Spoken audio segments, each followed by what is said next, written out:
Solar cell बनाया है और अलग अलग डाइस से हमने उनका कंपेरेटिव स्टडी किया है। हमारे टेबल ऑफ कंटेंट्स है नॉर्मल सोलर सेल और हमारा सोलर सेल दोनों कैसे अलग है, दोनों की वर्किंग क्या है और दोनों की हमारे सोलर सेल का कैरेक्टराइजेशन देखेंगे।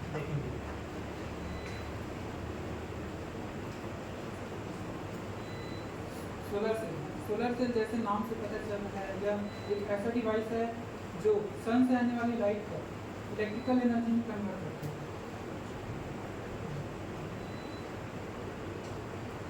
हमारा जो एनवायरनमेंट है उसमें जो प्राकृतिक संसाधन है वो लिमिटेड मात्रा में है, तो उसका जब हम इस्तेमाल करते हैं तो उसमें कार्बन एमिशन होता है, तो उसे हम कम करने के लिए प्राकृतिक संसाधन में जैसे सोलर सेल है,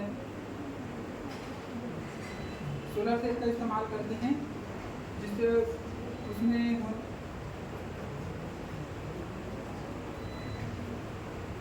जो प्राकृतिक संसाधन है वो लिमिटेड मात्रा में है, तो उसका जब इस्तेमाल करते हैं हम तो एक न एक दिन वो ख़त्म हो जाएगा, तो उसको हमें रिप्लेस करने के लिए नए उसके रिसोर्सेज की आवश्यकता होगी। तो उसके लिए हम लोग जैसे लाइट के लिए हम लोग सोलर सेल का इस्तेमाल करते हैं कि इलेक्ट्रिसिटी को कैसे उसकी जो नीड है उसको कैसे फुलफिल करेंगे, उसके लिए हम सोलर सेल का इस्तेमाल करते हैं। सोलर सेल में जो पीएन जंक्शन होते हैं उसमें जब हम फोटोन का एमिशन कराते हैं तो उसमें जो डिफ्यूजन रीजन होता है तो उसमें जो इलेक्ट्रॉन होता है उनका ट्रांजिशन होता है और उसका जो विड्थ रहता है वो बढ़ जाता है, और उनके जो टर्मिनल रहते हैं उसमें पोटेंशियल डिफरेंस क्रिएट हो जाता है, जिसके कारण इलेक्ट्रॉन होल पेयर जनरेट होता है, और इलेक्ट्रॉन होल पेयर जनरेशन से उसमें इलेक्ट्रिक फील्ड इस्टेब्लिश हो जाता है। इसी इलेक्ट्रिक फील्ड के इस्टेब्लिश होने को फिनोमिना को फोटोवोल्टाइक इफेक्ट बोलते हैं। इसी सिद्धांत पर सोलर सेल वर्क करते हैं।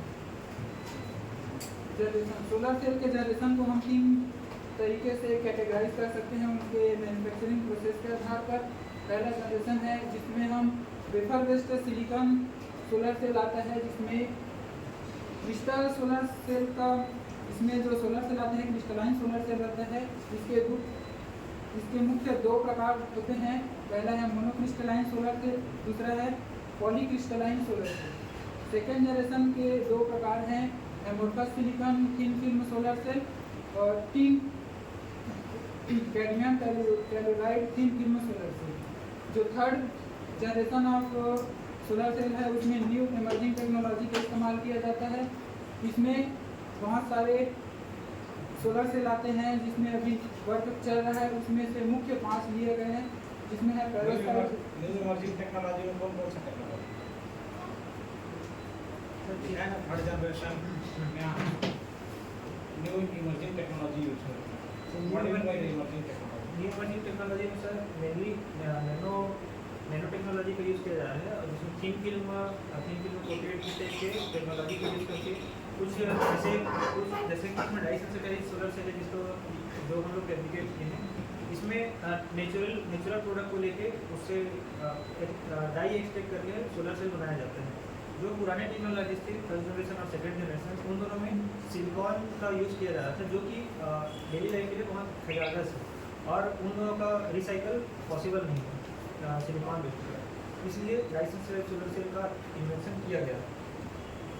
जो पुराने सोलर सेल है उसकी सबसे बड़ी लिमिटेशन ये है कि जब भी क्लाउडी सीजन होता है, जब हल्का से भी बादल आ जाता है तो सोलर सेल की एफिशिएंसी कम हो जाती है, वो काम करना बंद कर देते हैं।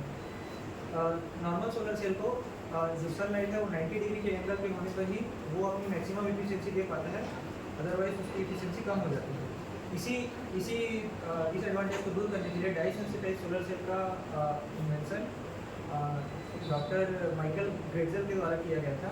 ये solar cell normal traditional solar cell के मुकाबले फ्लेक्सिबल और कॉस्ट इफेक्टिव है, जिस कारण इसका उपयोग ज़्यादा मात्रा में किया जा सकता है। इतना कॉस्ट है इसका सर इसका मतलब अभी इंडस्ट्रियल पर्पस के लिए अभी इसको मार्केट में नहीं लाया गया है, ये रिसर्च वर्क चल रहा है, क्योंकि एफिशिएंसी इसकी अभी 14% के आसपास है, जबकि सिलिकॉन में सोलर सेल जो है वो 25 से 30% की एफिशिएंसी दे रहे हैं। तो अगर इसकी एफिशिएंसी से बढ़ जाए तो ये इंडस्ट्रियल में सिलिकॉन से कहीं गुना ज़्यादा आगे बढ़ जाएगा। सोलर सेल को ये सोलर सेल का स्ट्रक्चर 6 लेयर से मिलकर बना होता है, जिसके अपर और लोअर लेयर में ग्लास सबस्ट्रेट का यूज़ किया जाता है, जो कि कंडक्टिव ग्लास होते हैं, जिसमें FTO या ITO का यूज़ किया जाता है। FTO means fluorine doped tin oxide और ITO means indium doped tin oxide. जो फ्लोरीन डोप्ड टिन ऑक्साइड है वो 8 ओम पर सेंटीमीटर स्क्वायर का रेजिस्टेंस देता है, जबकि इंडियम डोप्ड टिन ऑक्साइड जो है वो 18 ओम पर सेंटीमीटर स्क्वायर का रेजिस्टेंस देता है। इसी कम रेजिस्टेंस के कारण हमारे मॉडल में हमने FTO का यूज़ किया है। इसके दूसरे लेयर में मेटल ऑक्साइड थिन फिल्मों की कोटिंग की जाती है। Metal oxide thin film dye molecule से मिलकर लाइट को एब्जॉर्ब करने का काम करते हैं। जब डाई लाइट को एब्जॉर्ब करता है तो इलेक्ट्रॉन को एक्स्ट्रा एनर्जी मिलने के कारण इलेक्ट्रॉन जो है वो कंडक्शन बैंड में चले जाते हैं। कंडक्शन बैंड में चले जाने से इलेक्ट्रॉन और होल पेयर जनरेट होता है, जिससे उस इलेक्ट्रॉन का उपयोग इलेक्ट्रिसिटी जनरेट करने के लिए किया जाता है। जबकि इस टाइम पे जो डाई है उसके पास से एक इलेक्ट्रॉन का जगह खाली हो जाता है, जिसको होल कहते हैं। ये होल इलेक्ट्रोलाइट सॉल्यूशन के द्वारा आयोडीन के रेडॉक्स रिएक्शन से एक इलेक्ट्रॉन को एब्जॉर्ब कर लेता है, जिससे उसका सर्किट कंप्लीट हो जाता है। डाई सेंसिटाइज्ड सोलर सेल, इसकी वर्किंग को हम लोग 4 पार्ट में डिवाइड कर सकते हैं। सबसे पहला पार्ट है लाइट एब्जॉर्प्शन। जब कोई लाइट सोलर पर एमिट होती है तो जो डाई मॉलिक्यूल है जो कि टाइटेनियम डाइऑक्साइड के साथ कंबाइन हो चुके होते हैं, वो लाइट को एब्जॉर्ब करके जो एक्स्ट्रा जो इलेक्ट्रॉन है उनको एक्साइट कर देते हैं। ये excited electron normal ground state से एक्साइटेड स्टेट में पहुंच जाते हैं, जिस कारण इलेक्ट्रॉन होल पेयर जनरेट होते हैं और उस पोटेंशियल डिफरेंस का उपयोग हम लोड से हम उसको पास कर सकते हैं। जब इस दौरान जो इसमें दूसरा पार्ट आता है चार्ज सेपरेशन। जो इलेक्ट्रॉन एक्साइट होकर लोड में गए थे, इसी को हम लोग चार्ज सेपरेशन कहते हैं। जब ये चार्ज होता है सेम इसी दौरान फिर से उसमें एक फोटॉन एमिट हुआ, इस कंडीशन में उसको फिर से एक इलेक्ट्रॉन उसके पास होना चाहिए जिसको वो एक्साइट कर सके। इसलिए जो हमारा इलेक्ट्रोलाइट मटेरियल है, इलेक्ट्रोलाइट एक इलेक्ट्रॉन, यहाँ पे आप देख सकते हैं हम लोग आयोडीन पोटेशियम आयोडाइड का यूज़ किए हैं इलेक्ट्रोलाइट बनाने के लिए। तो जो आयोडीन और रेडॉक्स करके ट्रायोडाइड बनाता है और एक इलेक्ट्रॉन जो है हमारे डाई मॉलिक्यूल को दे देता है। ये बहुत ही फास्ट प्रोसेस होना चाहिए, क्योंकि अगले फोटॉन के आने से पहले डाई मॉलिक्यूल को फिर से उसको रिकम्बाइन करना पड़ता है। ये ऑक्सीडाइज हो जाता है, जिसको रिड्यूस करना पड़ता है, डाई रीजनरेशन। फिर से इलेक्ट्रॉन को लेके फिर से फोटॉन अब्जॉर्ब करना डाई रीजनरेशन कहलाता है। Dye sensitised solar cell fabricate करने के कुछ मेथड है, उनमें से मैं स्टेप बाय स्टेप सारे मेथड को अलग अलग बताऊंगा। सबसे पहला मेथड है सबस्ट्रेट प्रिपरेशन। जो हम सबस्ट्रेट लेते हैं, ग्लास सबस्ट्रेट, उसका क्लीन होना बहुत ज़्यादा जरूरी है, क्योंकि अगर उस पर थोड़े से मॉलिक्यूल रहेंगे तो हो सकता है टाइटेनियम उस पर अच्छे से कोट ना हो, या कुछ मॉलिक्यूल के कारण लाइट का रिफ्लेक्शन हो जाए। इसके लिए हम लोग अल्ट्रासोनिक हीटर का यूज़ किए हैं। अल्ट्रासोनिक हीटर जो है साउंड वेव जनरेट करता है अल्ट्रासोनिक फ्रीक्वेंसी में। ये फ्रीक्वेंसी 20 किलोहर्ट्ज़ से 80 किलोहर्ट्ज़ तक की होती है। इसमें हम वाटर और एसीटोन का यूज़ किए हैं। जब किसी लिक्विड पर इस हाई फ्रीक्वेंसी की साउंड वेव जनरेट किए जाते हैं तो वो एक ऐसा मेथडोलॉजी में आऊँगा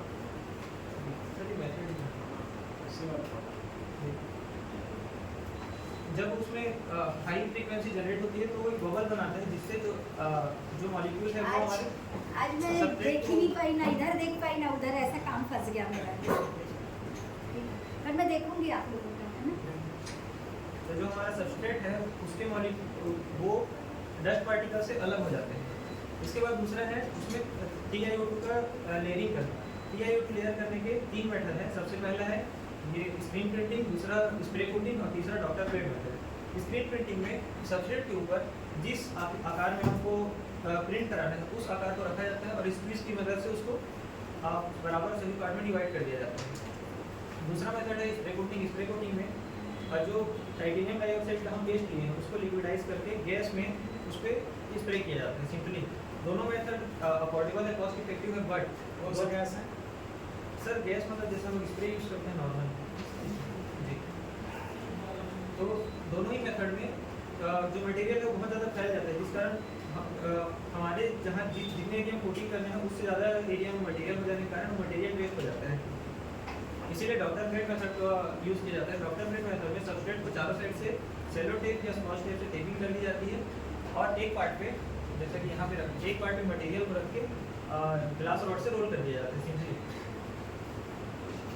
इसके बाद डाई सेंसिटाइजेशन, इसके लिए इमर्शन डाइंग का यूज़ किया जाता है। जो हमारा सब्सट्रेट तैयार हुआ है लेयरिंग के साथ, उसको 15 से 20 मिनट के लिए डाई में डुबा के रखा जाता है। डाई एक टाइप का मतलब फ्रूट का कहना चाहिए जूस है। जो डाई सेंसिटाइज सोलर सेल का मेन मोटिवेशन है वो पेड़ पौधों से आया है। पेड़ पौधे फोटोसेंसिटाइजेशन के जरिए प्रोटॉन लेते हैं और ऑक्सीजन के कार्बन डाइऑक्साइड के थ्रू उसको अपने लिए एनर्जी जनरेट करते हैं। हम उसी एनर्जी को इलेक्ट्रिकल में कन्वर्ट करते हैं। इसके बाद काउंटर इलेक्ट्रोड के लिए हमको जो हम पहले बनाए थे वो कैथोड था। एनोड बनाने के लिए हमको सिंपली प्लेटिनम या ग्रेफाइट के थ्रू दूसरे FTO पर कोटिंग करनी होती है और जब उन लोगों को सैंडविच कर दिया जाता है तो उनके बीच में इलेक्ट्रोलाइट की फिलिंग कर दी जाती है। जो इलेक्ट्रोलाइट है ये इलेक्ट्रॉन प्रोवाइड करता है, साथ ही साथ इसमें कुछ ऐसे मटेरियल मिलाए जाते हैं जो इलेक्ट्रॉन ट्रांसफर करने का काम करते हैं। ये फैब्रिकेशन के प्रोसीजर हैं। हमने टाइटेनियम डाइऑक्साइड 9 ग्राम रिजल्ट्स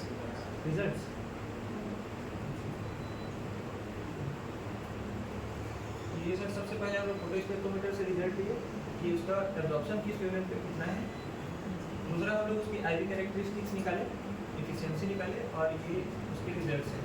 हमने 4 दिन के डेटा लिए तो हमने ये देखा कि फर्स्ट दिन जब वो लिक्विड फॉर्म में था, उसमें जो इलेक्ट्रोलाइट फिल किया गया था वो लिक्विड फॉर्म में था तो एफिशिएंसी उसकी कम थी। जैसे ही 4 दिन के बाद जब वो लिक्विड सूखते गया तो एफिशिएंसी उसकी थोड़ी बढ़ी और हमने जब 10 दिन के बाद उसका मेजरमेंट लिया तो वो मेजरमेंट किसका ले रहे हैं सर ये डेटा यहीं से आ रहा है। यस सर ये जो स्क्रीन है इस पे इसका जो हर एक पॉइंट पर अलग अलग वेवलेंथ पर एक स्पेक्ट्रोमीटर है। ये सर फोटो अलग अलग वेवलेंथ पर इसका एब्जॉर्प्शन बताता है। तो 4 दिन तक इसका एफिशिएंसी बढ़ते गया और 4 दिन के बाद वो सेचुरेट हो गया। तो हमने ये देखा कि जो हमने ब्लैकबेरी और पोमोग्रेनेट दो फ्रूट का यूज़ किया, दोनों का पल्प लेके दोनों के जूस से डाई लिए। तो जो ब्लैकबेरी का डाई था वो पोमोग्रेनेट से ज़्यादा एफिशिएंसी दे रहा था। चाहे पहले दिन की बात हो या 72 आवर्स के बाद जो ब्लैकबेरी डाई है वो कॉन्स्टेंटली हाई एफिशिएंसी दे रहा था। जैसे कि 4 दिन के बाद का अगर हम डेटा देखें तो समथिंग 3.5 का एब्जॉर्प्शन ब्लैकबेरी के तरफ से था और पोमोग्रेनेट जो है सिर्फ 1.5-1.2 तक के ही एब्जॉर्प्शन दे पा रहा था। यही स्पेक्ट्रल रिस्पॉन्स किस वेवलेंथ पे कितना करंट जनरेशन देता है, ये उसका स्पेक्ट्रल रिस्पॉन्स होता है। इसको करंट वेवलेंथ रिस्पॉन्स भी बोलते हैं।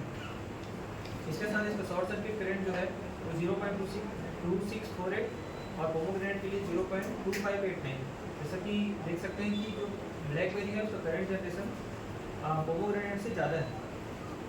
इसी प्रकार वोल्टेज और सारे पैरामीटर्स में ब्लैकबेरी का जो परफॉर्मेंस है वो पोमोग्रेनेट से कहीं ज़्यादा है। इस डाइसेंसिटाइज्ड सोलर सेल की सबसे बड़ी खास बात यही है कि अगर इसकी एफिशिएंसी बढ़ा दी जाए तो ये सिलिकॉन को भी रिप्लेस कर सकता है। इसमें किसी प्रकार के हजार्डस मटेरियल का यूज़ नहीं किया गया है, तो ये कुछ हद तक रिसाइकलेबल है। जैसे सिलिकॉन की एफिशिएंसी एक बार खत्म हो जाने के बाद उसको दोबारा यूज़ नहीं की जा सकती है, ना ही उसको रिसाइकल किया जा सकता है। जबकि इसके ऊपर जो कोटिंग होती है उसको साफ करके उस ग्लास का फिर से इस्तेमाल किया जा सकता है। इसकी एफिशिएंसी अभी सिर्फ 18 से 20% तक की है। जो हमने सोलर सेल बनाया है उसकी एफिशिएंसी 14% है, लेकिन इसका सबसे बड़ा बेनिफिट ये है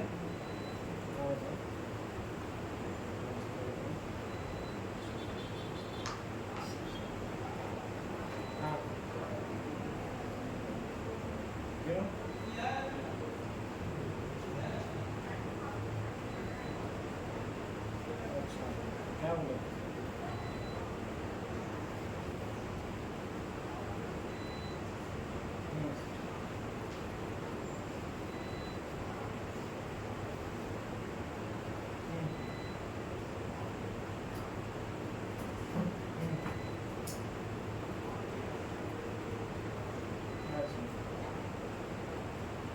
कमेटी बैठेंगे देख लेंगे, चेक कर लेंगे।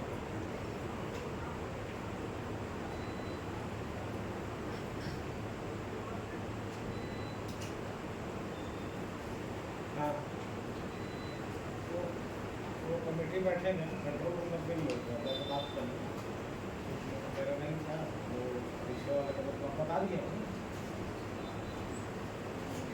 ठीक ठीक कोई दिक्कत नहीं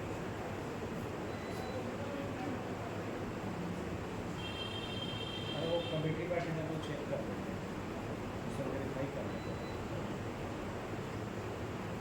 वैसा ही करता है उसका प्रोसीजर नहीं हमारे यहाँ तो कमेटी बैठा है कमेटी एक बार देख लेना नहीं जाएगा तो पहले वाला करते हैं